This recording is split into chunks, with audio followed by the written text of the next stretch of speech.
Hello, Gold Derby fans. We are here to talk about the Emmy predictions for the 2023 Emmys. I'm Marcus James Dixon. I'm here with Denton Davidson and Daniel Montgomery. And let's talk about the limited series, TV, movie, and reality races at Gold Derby. People have been making their predictions for months and months and months, and now the day is almost here. Nominations Day will be Wednesday, July 12th.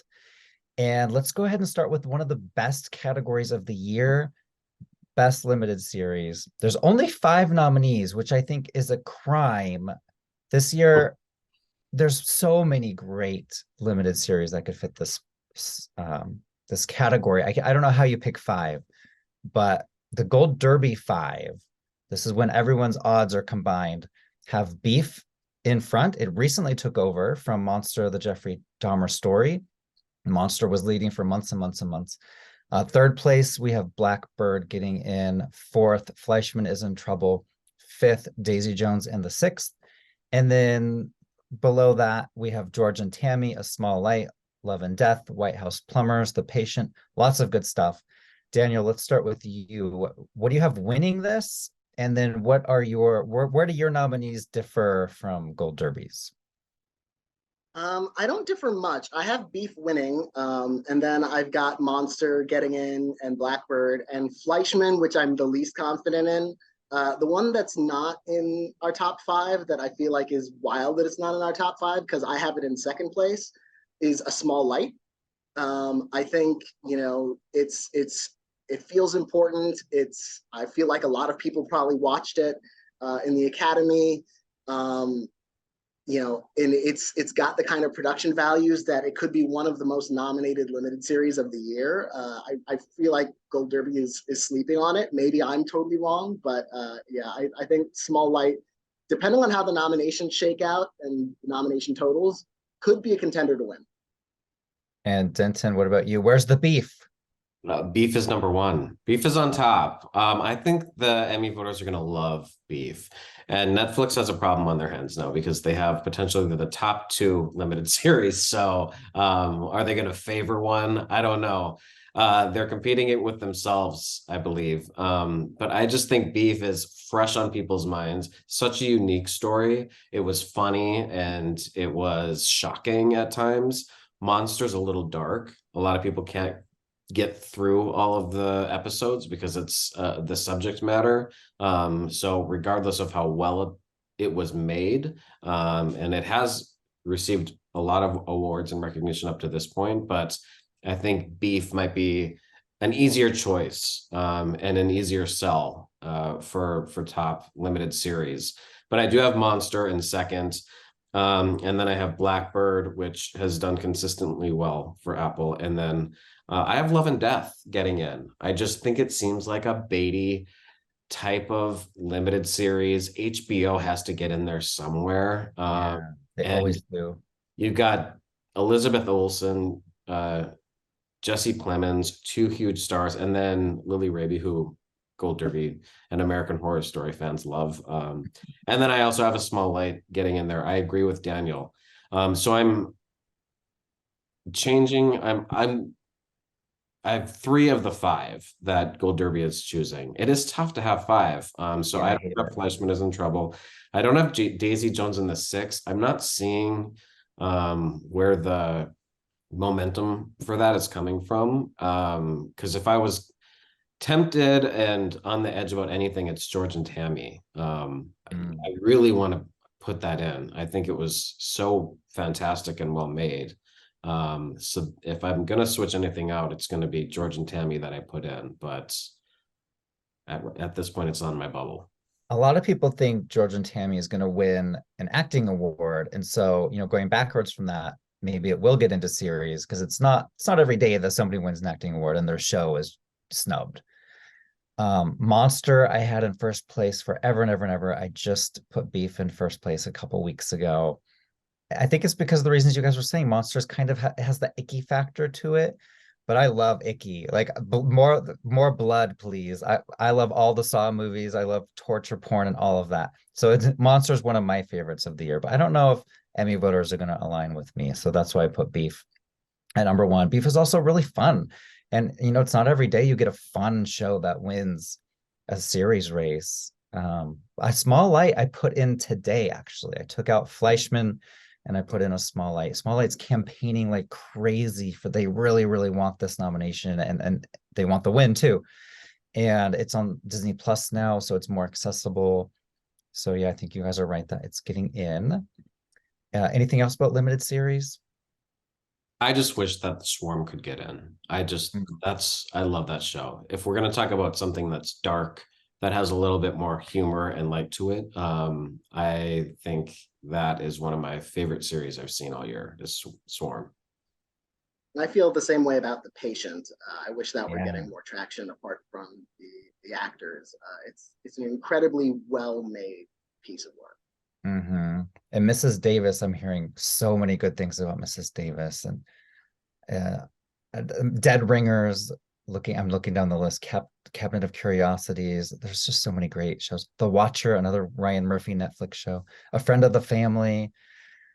Okay, let's move on to TV movie. Usually this category is, you fall asleep reading the nominees, but this year there's a lot of good ones. And the one that Gold Derby thinks is winning is Weird, the Al Yankovic story. And they're campaigning a lot, the Roku channel is. So I would be very surprised if it didn't get nominated, have it winning. And then second place is Prey, followed by Fire Island, Reality, and Dolly Parton's Mountain Magic Christmas. Dolly Parton won this 2 years ago. So I think you're crazy if you're not predicting this one to get in. And other potential nominees we have at Gold Derby are Hocus Pocus 2. I'm rooting for that. Boston Strangler, Reno 911, It's a Wonderful Heist, Jerry and Marge Go Large. Denton, let's start with you. Do you have Weird winning? Yeah, I think this is a slam dunk. I think anyone who's going against Weird Al at this point has to make a really strong argument for me to even consider moving it out of my top place. I think this category is easily going in that direction. And then I have Fire Island, Reality, Boston Strangler, and Prey. I think those are my top five. I would not be surprised to see Dolly Parton get in here, as you've mentioned. Just the name Dolly Parton on a ballot is hard not to check. She has won before. But this is a strong lineup. I liked Jerry and Marge Go Large. I did mean, too. if we're talking like production value, like not all TV movies have the highest production value, and that just seems like a fun comedy that you could see in the movie theater with Bryan Cranston and Annette Bening. I mean, how bad can that cast be? So that's another. It's currently ranked 9th, so it's got a shot, but it would definitely be coming from the back if it pulled off a nomination here. And Daniel, what movie do you think will follow Chippendale on the winners list? I think it will be quite fittingly Weird, the Al Yankovic story, to follow Chippendale Rescue Rangers. Yeah, it feels like a slam dunk. It's the only TV movie that feels like it has actual like buzz. A lot of TV movies, it's a crowded list with a lot of diverse kind of content. Like you just reading, when you were reading the movies on the bubble, just the difference between Hocus Pocus 2 and Boston Strangler and Reno 911. It's just like, it's whiplash. It's like last year when you had Chippendale Rescue Rangers beating the Holocaust drama, The Survivor. So, but I don't see any animated film. Oh, Beavis and Butthead Do the Universe. So we could get an animated. That our winner? You know what? That got really great reviews. Like, so you never know what's going to happen in this category. Yeah, you never know for the win. But yeah, the only one I'm differing from the odds is I don't have Prey in there. I'm skeptical that they're going to nominate a Predator movie, and instead I've got Reno 911 because they have nominated that for TV movie before, so they'll recognize it on the ballot, even if they haven't seen it. So I'm going with that one. Yeah, you could be right there. I've been rethinking putting Reno 911, but I don't know what to take out. I'm not going to take out Prey because it was really, really beloved by fans of Predator and non-fans of Predator. And Reality too, it's this kind of very simple movie, but it's got the backing of HBO, and I don't know. It's hard to fit five in here this year, whereas usually this category, like I said earlier, is just totally, you know, boring. But let's move on to Best Actress in a Movie slash Limited. Mm. Gold Derby has, sorry, let me pull it up. Okay, Jessica Chastain at number one, followed by Ali Wong, Elizabeth Olsen, Emily Blunt, Riley, how do you pronounce her name? Yeah. Riley Keough. And then Rachel Weisz Dead Ringer. Rachel just joined our top six a couple weeks ago. So congrats to her. And then on the bubble, Lizzie Kaplan, Dominique Fishback, Belle Powley for A Small Light. I think she's down too low. I think people need to reconsider her. And then Sydney Sweeney for Reality. Daniel, do you have Jessica Chastain winning like most other people do? I do by default. I feel like I'm almost definitely going to change this when nominations come out because I'm not expecting George and Tammy to do like that well outside of her. I do think Michael Shannon gets in, but I don't have the limited series getting in. So I suspect who I have in second place and who I suspect I'll switch to when the nominations come out, assuming she gets nominated, is Belle Powley for A Small Mm. Light. I think, you know, she could be in a top contender for Best Limited Series. You know, she gives a heroic performance. It's a biographical performance. So I could see her winning this. I could also see Ali Wong winning this. And then after that, I've got Rachel Weisz for Dead Ringers, Elizabeth Olsen, Love and Death, and Emily Blunt for The English. I'm not once you get past Ali Wong for Beef, I lose confidence that I'm right. Like those top three feel like they're pretty secure for nominations to me.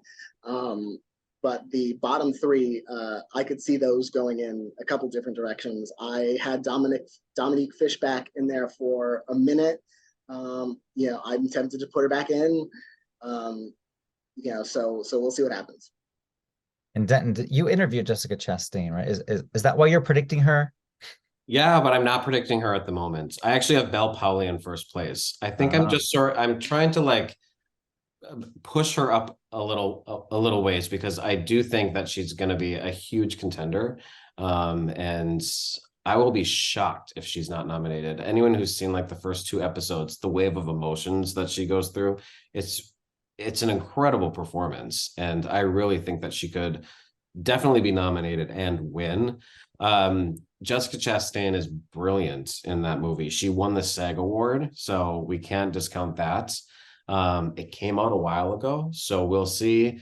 And I'm not confident in it getting in series, limited series. So a lot like Daniel, I'm just not as certain about that. I just want to see how the nominations shake out. I could see Jessica Chastain winning. I could see Belle Powley winning. I could see Ali Wong winning. And I agree with those top three.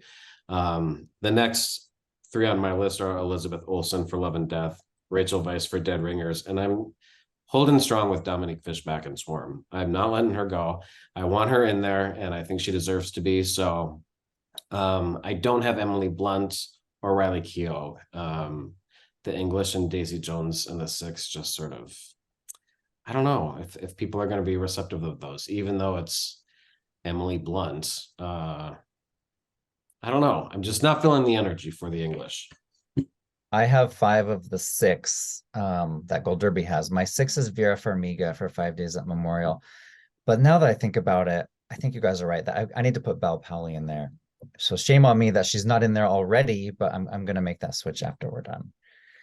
Poor Vera, she was so good in 5 days. I hate that there's only six. I wish we could just have top 10 in each category. There's So some let's interesting other options like Catherine Han in The Beautiful Things. That's a show, it got such great reviews, but it's like not translating to our odds at all. It's very interesting to me that that show, it was well received, but she's in 12th. Merritt Weaver's down in the ranks. The show isn't resonating in our odds, so it's interesting. And then you have Sydney Sweeney in Reality, who gave a fantastic performance, but it's in a TV movie, and they just aren't combining those categories. Just has not been good for TV movie actors and actresses. We've seen that historically. Well, that's a great segue to the next category, Best Actor. And a lot of people think Daniel Radcliffe can win for Weird. I personally have him nominated, not winning. Let me just start with the Gold Derby odds. Collectively, we have Evan Peters for Monster, and then Stephen Yeun, Taron Egerton, Daniel Radcliffe, Michael Shannon, and Steve Carell. And then on the bubble, Woody Harrelson, Jesse Eisenberg, Ben Whishaw, and Ewan McGregor. And Daniel, you have a stat to bring up about TV, movie, and acting regarding Daniel Radcliffe. What is that?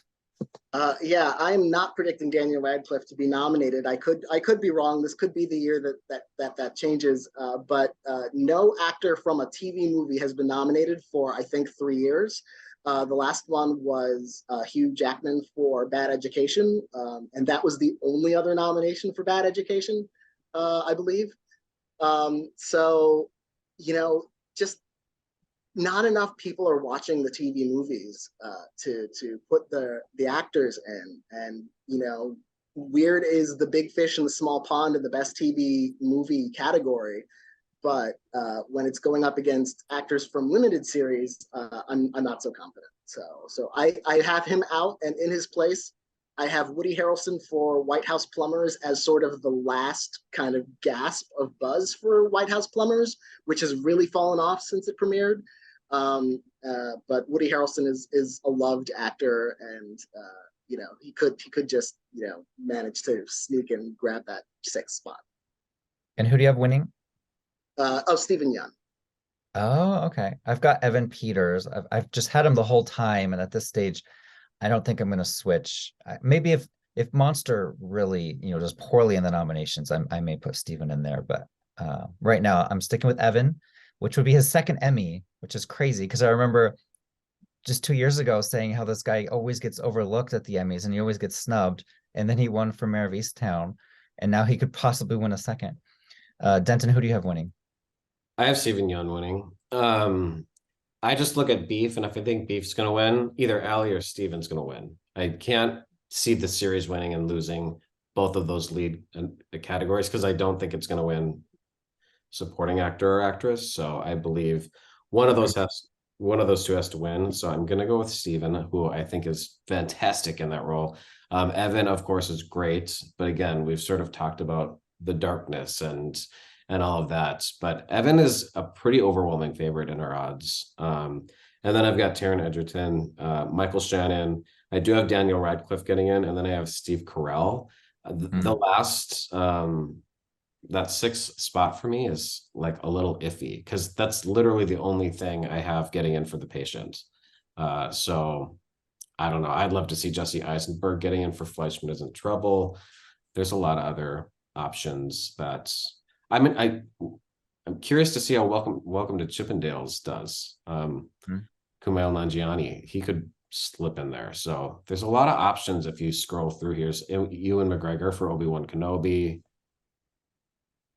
Jake Lacy, a friend of the family. I loved A Friend of the Family. That just hasn't gotten traction on our odds at all, but I would love to see Jake Lacy slide in there. Well, let's move on to supporting actress. Now, this is one of my performances of the year from Niecy Nash Betts. I'm praying that she wins, and I really don't even want to think about anyone else possibly upsetting her, but I will do it for you at Gold Derby. The options that could possibly upset her are Claire Danes, Maria Bello, Olivia Colman, Lena Headey, and Cherry Jones. They round out our top 6, followed by Ashley Park, Lily Rabe, Michael Learned, and Judy Greer. Denton, do you think Niecy is going to win an Emmy? I think she's unbeatable. I think this is Monster's Emmy. I don't think they're gonna necessarily win as many Emmys as we had previously thought, but I think she is going to be at least their one Emmy if they don't get more than that. Claire Danes is an Emmy favorite, but Fleischman Is in Trouble is probably not as strong as Monster. I guess we'll see when the nominations come back. And then when you look through these, I mean, it's a very interesting list because Maria Bello in Beef she doesn't have a huge role. It's a very quirky role, so I could see that getting attention. And then Olivia Colman in Great Expectations,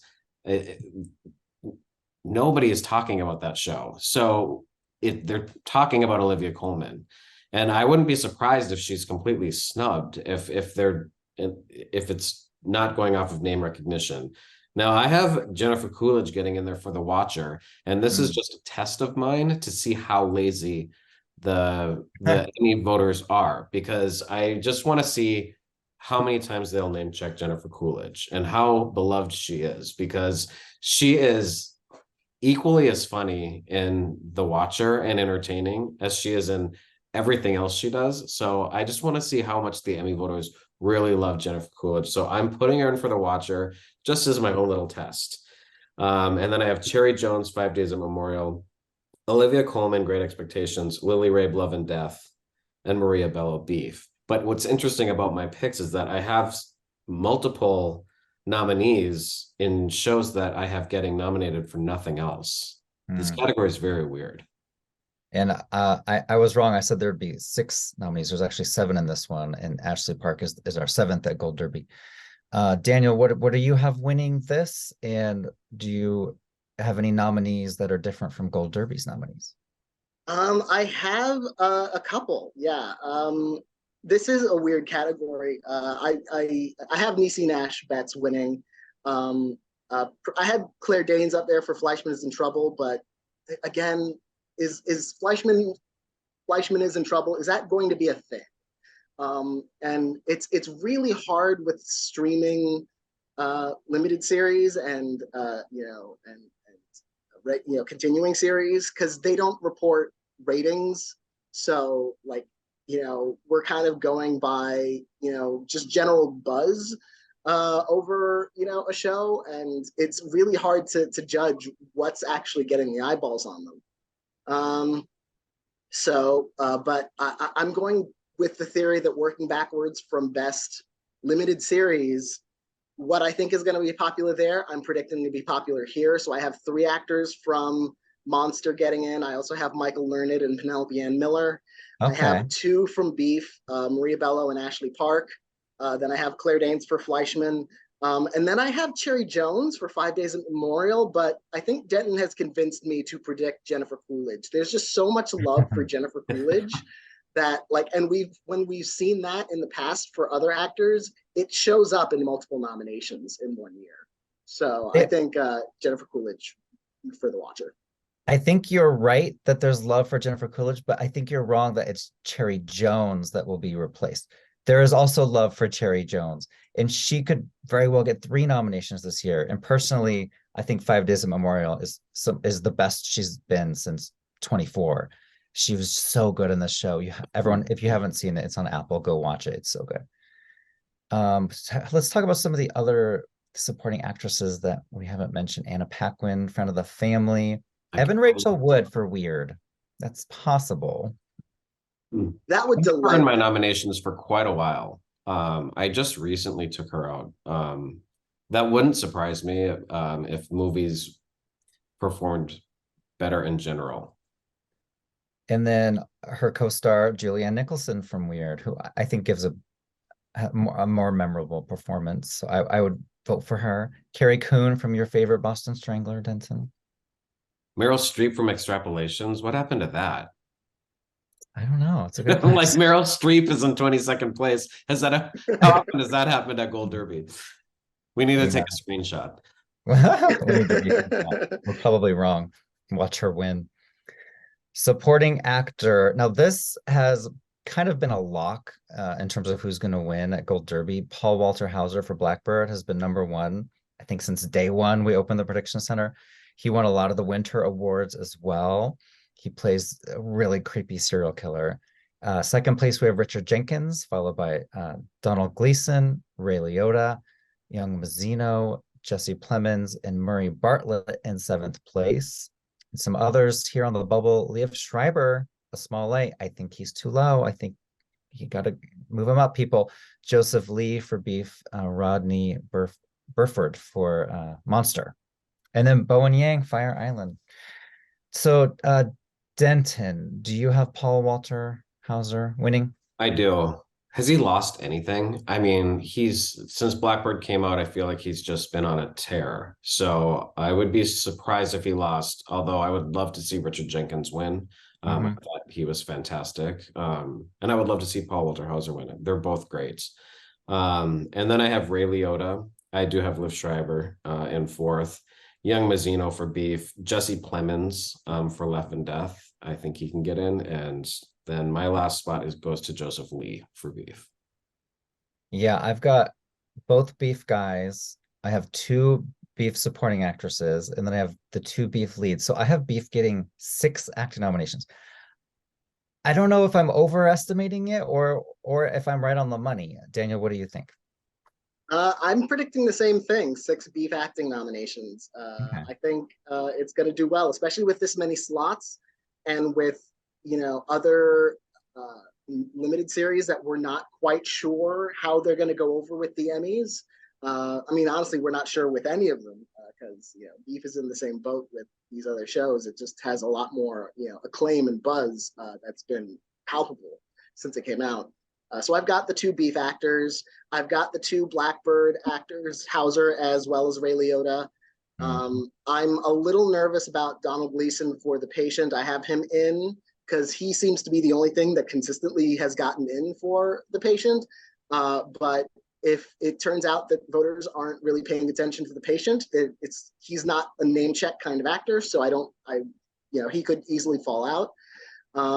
I've got Richard Jenkins in. I've got Liev Schreiber in second place behind Paul Walter Hauser. It's another performance that I think, if Small Light is as big as I suspect it will be in the nominations, I might end up moving Schreiber into first place, depending on how Blackbird does as well. Blackbird could be huge, or could just get a few nominations here and there. That'll determine what I predict in this category. I think even if Paul Walter Hauser is the only nomination for Blackbird, I think he still wins. I think it's that strong of a performance. Okay, so now let's move on to Best Competition Program. And, RuPaul's Drag Race has won this over and over and over, except for last year when Lizzo's Watch Out for the Big Girls really surprised on Emmy night and took out the win. But Lizzo is not back for season 2, at least not yet. So a lot of people think RuPaul's Drag Race is going to win. And the other nominees at Gold Derby are The Amazing Race, Top Chef, The Voice, and The Traitors. We have a brand new show, which there's not a lot of new blood in these categories, so it's fun to see The Traitors in here. And then some other nominees potentially are Nailed It, The Masked Singer, Survivor, and America's Got Talent. Daniel, let's start with you. Do you have RuPaul winning this? I do. This is a category without much turnover. Lizzo getting in, like breaking through last year, was a huge deal because these categories tend to be like, just you get a set of 5 and those 5 kind of continue getting nominated for, years and years and years. So which is why I don't have The Traitors in. I have Nailed It getting that 5th spot. And then I have the other 4, Top Chef, The Voice, The Amazing Race, interestingly, all past winners except for what would get that 5th spot, whether it's Traitors or Nailed It or Survivor. I don't think Survivor has won this in the best reality competition era. Yeah, it won like a special class program before this category was invented. Denton, what's your rundown here? Yeah, I think RuPaul's Drag Race is going to come back and win this.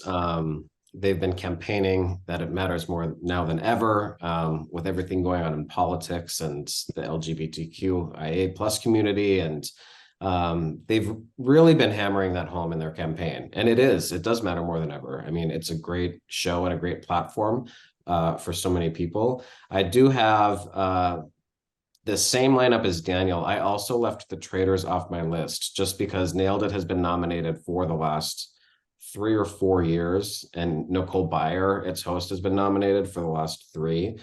But it is a deep list. I mean, if you look at this, The Masked Singer has been nominated before, Survivor. America's Got Talent and Lego Masters, they have not. But then if you go further down, I mean, Dancing with the Stars was nominated a million times over and over. American Ninja Warrior, American Idol. These are shows that have all gotten multiple nominations. So you could see one of those 3 come back and creep back in, but it's pretty consistent. I think we're pretty safe with our odds right now, other than I would replace the Traitors with Nailed It. I would love It's to see also, the Traitors get in though. yeah. In my Gold Derby Awards votes, the Traitors was one of my top reality shows of the year. It's not unusual in this category to have something win a lot and then lose and then keep winning. The Amazing Race did it, Top Chef interrupted it, and then The Voice did it, right? Let me look. The Voice Yeah, The won, Voice and then won. The Amazing Like, Race. And so yeah, it's very possible that just because it lost last year to Lizzo, that it could come back and win again. Right now, I'm just having fun with this race. I'm picking the Traitors to win. I absolutely love that show. But I mean, if the nominations come in and the Traitors doesn't have a lot of other nominations, I'm going to go back to RuPaul. Speaking of RuPaul, Best Reality Host, we have RuPaul as a 7-time winner in this category. The other person that's been close to RuPaul is Jeff Probst, who won only 4. But Gold Derby thinks RuPaul is going to win, followed by the Queer Eye host in second place, Nicole Byer in third, Padma Lakshmi from Top Chef in fourth, and then Alan Cumming just moved into 5th place. And there's only going to be 5 in this category. Yeah.